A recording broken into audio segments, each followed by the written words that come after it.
ओम शांति। 13 जून 2021 की मुरली है। आज अव्यक्त वाणी है।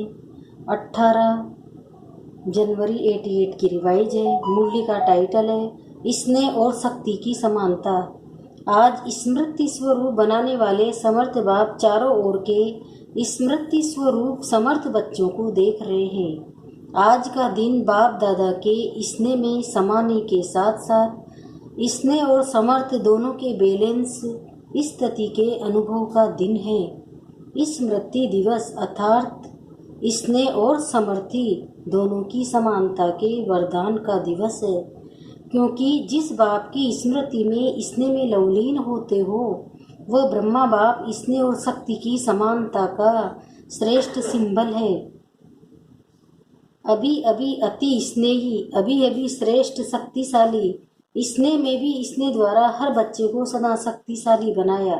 सिर्फ स्नेह में अपनी तरफ आकर्षित नहीं किया, लेकिन स्नेह द्वारा शक्ति सेना बनाए विश्व के आगे सेवा अर्थ निमित्त बनाया। सदा स्नेही भव के साथ नष्टो मोहा कर्मातीत भव का पाठ पढ़ाया। अंत तक बच्चों को सदा न्यारे और सदा प्यारे, यही नैनों की दृष्टि द्वारा वरदान दिया। आज के दिन चारों ओर के बच्चे भिन्न भिन्न स्वरूप से, भिन्न भिन्न संबंध से, स्नेह से बाप के समान बनने की स्थिति के अनुभूति से मिलन बनाने बाप दादा के वतन में पहुँचे। कोई बुद्धि द्वारा, कोई दिव्य दृष्टि द्वारा बाप दादा ने सभी बच्चों के स्नेह का और समान स्थिति का याद और प्यार दिल से स्वीकार किया और रिटर्न में सभी बच्चों को बाप दादा समान भाव का वरदान दिया और दे रहे हैं। बाप दादा जानते हैं कि बच्चों का ब्रह्मा बाप से अति स्नेह है। चाहे साकार में पालना ली, चाहे अब अव्यक्त रूप से पालना ले रहे हैं, लेकिन बड़ी माँ होने के कारण माँ से बच्चों का प्यार स्वतः ही होता है। इस कारण बाप जानते हैं कि ब्रह्मा माँ को बहुत याद करते हैं, लेकिन स्नेह का प्रत्यक्ष स्वरूप है समान बनना। जितना जितना दिल का सच्चा प्यार है बच्चों के मन में, उतना ही फल उपाधर करने का उमंग उत्साह दिखाई देता है। यह अलौकिक माँ का अलौकिक प्यार वियोगी बनाने वाला नहीं है, सहयोगी राजयोगी अर्थात राजा बनाने वाला है। अलौकिक माँ की बच्चों के प्रति अलौकिक ममता है कि हर एक बच्चा राजा बने, सभी राजा बच्चे बने, प्रजा नहीं। प्रजा बनाने वाले को प्रजा बनाने वाले नहीं हो। आज वतन में माता पिता की रूह रिहान चल रही थी। बाप ने ब्रह्मा माँ से पूछा कि बच्चों के विशेष स्नेह के दिन क्या याद आता है। आप लोगों को भी विशेष याद आता है ना? हर एक को अपनी याद आती है और उन यादों में समा जाते हो। आज के दिन विशेष अलौकिक यादों का संसार होता है। हर कदम में विशेष साकार स्वरूप के चरित्रों की याद स्वतः ही आती है। पालना की याद, प्राप्तियों की याद, वरदानों की याद स्वतः ही आती है। तो बाप ने भी ब्रह्मा माँ से यही पूछा। जानते हो ब्रह्मा ने क्या बोला होगा? संसार तो बच्चों का ही है। ब्रह्मा बोले, अमृत वेले पहले समान बच्चे याद आए। स्नेही बच्चे और समान बच्चे। स्नेही बच्चों को समान बनने की इच्छा व संकल्प है, लेकिन इच्छा के साथ संकल्प के साथ सदा समर्थ ही नहीं रहती। इसलिए समान बनने में नंबर आगे के बजाय पीछे रह जाता है। स्नेह उमंग उत्साह में लाता, लेकिन समस्याएं स्नेह और शक्ति रूप की समान स्थिति बनाने में कहाँ कहाँ कमजोर बना देती है। समस्याएं सदा समान बनने की स्थिति से दूर कर देती है। स्नेह के कारण बाप को भूल भी नहीं सकते हैं, भी पक्का ब्राह्मण, पीछे हटने वाले भी नहीं है, अमर भी है। सिर्फ समस्या को देख थोड़े ही समय के लिए उस समय घबरा जाते हैं, इसलिए निरंतर स्नेह और शक्ति की समान स्थिति का अनुभव नहीं कर सकते। इस समय के प्रमाण नॉलेजफुल, पावरफुल, सक्सेसफुल स्थिति के बहुत काल के अनुभवी बन चुके हो। माया के, प्रकृति के व आत्माओं द्वारा निमित्त बनी हुई समस्याओं के अनेक बार के अनुभवी आत्माएं हो। नई बात नहीं है। त्रिकालदर्शी हो, समस्याओं के आदि मध्य अंत तीनों को जानते हो। अनेक कल्पों की बात को छोड़ो, लेकिन इस कल्प के ब्राह्मण जीवन में भी बुद्धि द्वारा जान विजय बनने में व समस्या को पार कर अनुभवी बनने में नहीं हो। पुराने हो गए हो, चाहे 1 साल का भी हो, लेकिन इस अनुभव में पुराने हैं। नथिंग न्यू, ये पाठ भी पढ़ाया हुआ है। इसलिए वर्तमान समय के प्रमाण भी समस्या से घबराने में समय नहीं गंवाना है। समय गंवाने से नंबर पीछे हो जाता है। तो ब्रह्मा माँ ने बोला, एक विशेष स्नेही बच्चे और दूसरे समान बनने वाले दो प्रकार के बच्चों को देख यही संकल्प आया कि वर्तमान समय प्रमाण मेजोरिटी बच्चों को अब समान स्थिति के समीप देखना चाहते हैं। समान समान स्थिति वाले भी हैं, लेकिन मेजोरिटी समानता के समीप पहुंच जाए। यही अमृत वेले बच्चों को देख देख समान बनने का दिन याद आ रहा था। आप स्मृति दिन को याद कर रहे थे और ब्रह्मा माँ समान बनने का दिन याद कर रहे थे। यही श्रेष्ठ संकल्प पूरा करना, अर्थात स्मृति दिवस को समर्थ दिवस बनाना। यदि स्नेह का प्रत्यक्ष फल माँ बाप देखना चाहते ही पालना का व बाप के वरदानों का यही श्रेष्ठ फल है। माता पिता को प्रत्यक्ष फल दिखाने वाले श्रेष्ठ बच्चे हो। पहले भी सुनाया था, अति स्नेह की निशानी यह है जो स्नेही की कभी देख नहीं सकते। इसलिए अभी तीव्र गति से समान स्थिति के समीप जाओ। यही माँ का स्नेह है। हर कदम में फॉलो फादर करते चलो। ब्रह्मा एक ही विशेष आत्मा है जिसका माता पिता दोनों पाठ साकार रूप में निंदा हुआ है। इसलिए विचित्र पाठधारी महान आत्मा का डबल स्वरूप बच्चों को अवश्य याद आता है। लेकिन जो ब्रह्मा माता पिता के दिल की श्रेष्ठ आशा है कि सर्व समान बने, उसको भी याद करना। समझा। आज के स्मृति दिवस का श्रेष्ठ संकल्प समान बनना ही है। चाहे संकल्प में, चाहे बोल में, चाहे संबंध संपर्क में समान अर्थात समर्थ बनना। कितनी भी बड़ी समस्या हो, लेकिन नथिंग न्यू इस स्मृति के से समर्थ बन जाएंगे। इसमें अलबेले नहीं बनना। अलबेलेपन में भी नथिंग न्यू शब्द यूज करते हैं, लेकिन अनेक बार विजयी बनने में नथिंग न्यू। इस विधि से सदा सिद्धि को प्राप्त करते चलो। अच्छा, सभी उमंग से स्मृति दिवस मनाने आए हैं। 3 पैर पृथ्वी देने वाले भी आए हैं। 3 पैर दे और 3 लोगों का मालिक बन जाए तो देना क्या हुआ। फिर भी सेवा का पुण्य जमा करने में होशियार बने। इसलिए होशियारी की मुबारक हो। 1-1.5 पाने की विधि को अपनाने की समर्थी रखी। इसलिए विशेष स्मृति दिवस पर ऐसी समर्थ आत्माओं का बुलाया है। बाप रमणीक चिट-चैट कर रहे थे। विशेष स्वमान देने वालों को बुलाया है। बाप ने भी स्थान दिया। बाप का भी लिस्ट में नाम है ना। कौन सा स्थान दिया, ऐसा स्थान कोई नहीं दे सकता। बाप ने दिल तख्त दिया, कितना बड़ा स्थान है। ये सब स्थान उसमें आ जाएंगे। देश विदेश के सेवा स्थान सभी इकट्ठे करो तो भी बड़ा स्थान कौन सा है। पुरानी दुनिया में इतने के कारण अपने को ईंटों का मकान दिया और बाप ने तख्त दिया, जहाँ सदा ही बेफिक्र बादशाह बन के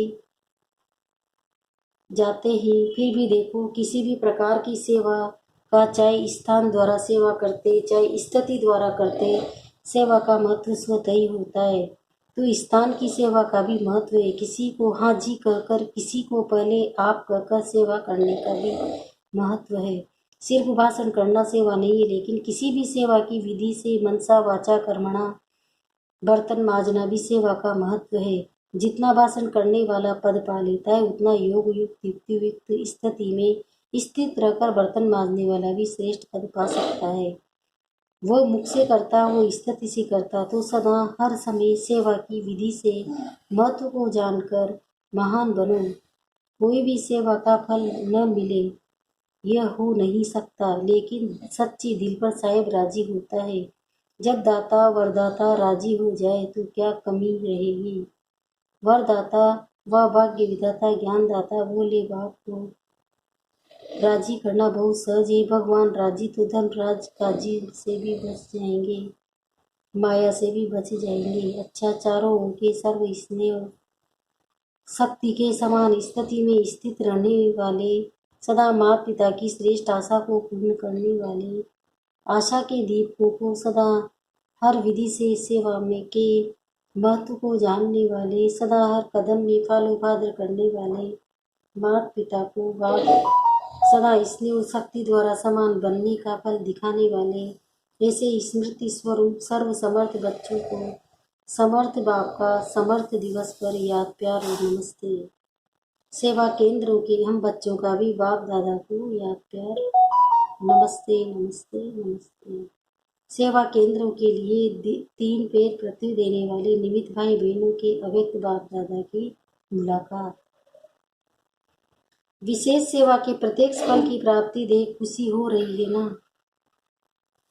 भविष्य तो जमा है ही, लेकिन वर्तमान भी श्रेष्ठ बन गया। वर्तमान समय की प्राप्ति भविष्य से भी श्रेष्ठ है, क्योंकि अप्राप्ति और प्राप्ति के अनुभव का ज्ञान इस समय है। वहाँ अप्राप्ति क्या होती है उसका पता ही नहीं है, तो अंतर का पता नहीं होता, और यहाँ अंतर का अनुभव है, इसलिए इस समय की प्राप्ति का अनुभव का महत्व है। जो भी सेवा के निमित्त बनते हैं तो तुरंत दान महापुण्य हो गया ना। अगर कोई भी बात के कोई निमित्त बनता अर्थात तुरंत दान करना, तो उसके रिटर्न में महापुण्य की अनुभूति होती है। वह क्या होती है? किसी भी सेवा का पुण्य एक्स्ट्रा खुशी शक्ति की अनुभूति होती है। जब भी कोई सफलता स्वरूप बन के सेवा करते हो तो उस समय विशेष खुशी की अनुभूति करते हो ना। वर्णन करते हो कि आज बहुत अच्छा अनुभव हुआ। क्यों हुआ? बाप का परिचय सुन करके सफलता का अनुभव किया। कोई परिचय सुन करके जाम जाता है या परिचय मिलते प्रयत्न हो जाता है, तो उनकी प्राप्ति का प्रभाव आपके ऊपर ही पड़ता है। दिल में खुशी के गीत बजने शुरू हो जाते हैं। यह है प्रत्यक्ष फल की प्राप्ति। तो सेवा करने वाला अर्थात प्राप्ति का मेवा खाने वाला, तो जो मेवा खाता है वो क्या होता है? तंदुरुस्त होता है ना। अगर डॉक्टर्स भी किसी को कमजोर देखते हैं तो क्या कहते हैं? फल खाओ क्योंकि आज और ताकत की चीज है। माखन चोरी खाओ, घी खाओ, वो तो हजम कर सकते, आजकल ताकत के लिए फल देते हैं। तो सेवा का भी प्रत्यक्ष फल मिलता है। चाहे कर्मणा भी करो, कर्मणा की भी खुशी होती है। मोर्चा मानो सफाई करते हो, लेकिन जब स्थान सफाई से चमकता है तो सच्चे दिल से करने के कारण स्थान को चमकता हुआ देखकर खुशी होती है ना। कोई भी सेवा के पुण्य का फल स्वतः ही प्राप्त होता है। पुण्य का फल जमा भी होता है और अभी भी मिलता है। अगर मानो आप कोई भी काम करते हो, सेवा करते हो, तो कोई भी आपको कहेगा बहुत अच्छी सेवा की, बहुत हड्डी अथक होकर की, तो ये सुनकर खुशी होती है ना। तो फल मिला ना। चाहे मुख से सेवा करो चाहे हाथों से करो, लेकिन सेवा माना ही मेवा। तो ये भी सेवा के निमित्त बने हो ना। महत्व रखने से महानता प्राप्त कर लेते। तो ऐसे आगे भी सेवा के महत्व को जान सका कोई ना कोई सेवा में बिजी रहो। ऐसे नहीं कि कोई जिज्ञासु नहीं मिला तो क्या क्या सेवा करूं, कोई प्रदर्शनी नहीं हुई, कोई भाषण नहीं हुआ तो क्या सेवा करूं। नहीं, सेवा का फील्ड बहुत बड़ा है। कोई कहे हमको सेवा मिलती नहीं है, कह नहीं सकता। वायुमंडल को बनाने की कितनी सेवा रही हुई है। प्रकृति को भी परिवर्तन करने वाले हो, तो प्रकृति का परिवर्तन कैसे होगा? भाषण करेंगे क्या? वृत्ति से वायुमंडल बनेगा। वायुमंडल बनना अर्थात प्रकृति का परिवर्तन होना। तो ये कितनी सेवाएं अभी हुई है। अभी तो प्रकृति पेपर ले रही है, तो हर सेकंड सेवा में बहुत बड़ा फील्ड रहा हुआ है। कोई ये नहीं कह सकता कि हमको सेवा का चांस नहीं है। कोई भी हो, चाहे अनपढ़ हो चाहे पढ़ा हुआ हो, किसी भी प्रकार की आत्मा सबकी के लिए सेवा का साधन बहुत बड़ा है। तो सेवा का चांस मिले ये नहीं मिला हुआ है। ऑलराउंडर सेवाधारी बनना एक कर्मणा सेवा भी 100 मार्क्स है। अगर वाचा मनसा ठीक है, लेकिन कर्मणा की तरफ रुचि नहीं है तो 100 मार्क्स हो गई। ऑलराउंडर सेवाधारी अर्थात सब प्रकार की सेवा द्वारा फुल मार्क्स लेने वाले हमको कहेंगे ऑलराउंडर सेवाधारी। तो ऐसे हो। देखो, शुरू में जब बच्चों की भट्टी बनाई तो कर्मणा का कितना पाठ पक्का कराया। माली भी बनाया तो जूते बनाने वाला भी बनाया, बर्तन मांजने वाले भी बनाया, तो भाषण करने वाला भी बनाया। क्योंकि इसके मार्क्स भी रह नहीं जाए। वहाँ भी लौकी कढ़ाई में मानो आप कोई हल्की सब्जेक्ट में भी फेल हो जाते हो तो विशेष सब्जेक्ट नहीं है। नंबर 3 4 सब्जेक्ट है, लेकिन उसमें भी अगर फेल हुए तो पास विद ऑनर नहीं बनेंगे। टोटल में मार्क्स तो कम हो गई ना। ऐसे सब सब्जेक्ट चेक करो। सब सब्जेक्ट में मार्क्स दिया है। जिसे मकान देने निमित्त बने हैं ये सेवा की है, इसका पुण्य मिला, मार्क्स मिलेगी। लेकिन फुल मार्क्स ली या नहीं ये चेक करो। कोई ना कोई कर्मणा सेवा ये भी जरूरी है, क्योंकि कर्मणा की भी 100 मार्क्स है, कम नहीं है। यहाँ सब सब्जेक्ट की 100 मार्क्स है, वहाँ तो ड्राइंग में थोड़ी मार्क्स होगी, हिसाब में गणित में ज़्यादा होगी। यहाँ सब सब्जेक्ट महत्वशाली हैं, तो ऐसा न हो कि मम्मा मनसा वाचा कर्मणा मार्क्स बना लो और कर्मणा में रह जाए और आप समझो मैं महावीर हूँ, सभी में मार्क्स लेनी है। इसको कहते हैं सेवाधारी। में कौन सा ग्रुप हूँ, ऑलराउंडर सेवाधारी या स्थान देने की सेवाधारी। ये भी अच्छा किया जो सफल कर दिया। जो जितना सफल करते उतना मालिक बनते हैं। पहले के पहले सफल कर लेना ये समझदार बनने की निशानी है। तो समझदारी का काम किया, बाप दादा भी खुश होते हैं कि हिम्मत रखने वाले बच्चे हैं। अच्छा, इसलिए ही बनने के गुण रहस्य को समझ सर्व को राजी करने वाले राजयुक्त योग युक्त भव। जो बच्चे एक मास्टर सर्वशक्तिमान के स्नेही बनकर रहते हैं वे सर्व आत्माओं के स्नेही स्वतः बन जाते हैं। इस गुण रहस्य को जो समझ लेते हैं वो राजयुक्त योगिक व दिव्य गुण से युक्त बन जाते हैं। ऐसी राजयुक्त आत्मा सर्व आत्माओं को बहुत ही राजी कर लेती है। तो इस राज को नहीं जानते थे, कभी अन्य को नाराज करते और कभी स्वयं नाराज रहते। इसलिए सदा स्नेह के राज को जान, राजयुक्त बनो। ओम शांति। ओम शांति।